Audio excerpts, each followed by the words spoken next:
Hi, I'm Rosann Kramer, owner of Runway Auto. We will take care of you and your car after an accident. Today I want to tell you how we managed a repair that the person started out paying out of pocket, but then turned into an insurance claim.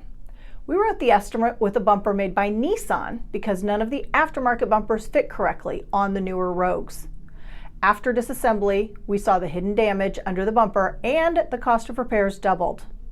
The customer turned it into an insurance claim. The insurance company was only going to reimburse the customer for the aftermarket bumper, leaving them with an out-of-pocket cost over $500. We were able to work with the insurance company and demonstrate that the aftermarket bumpers do not fit. The insurance company paid the full amount and the customer was not out a dime.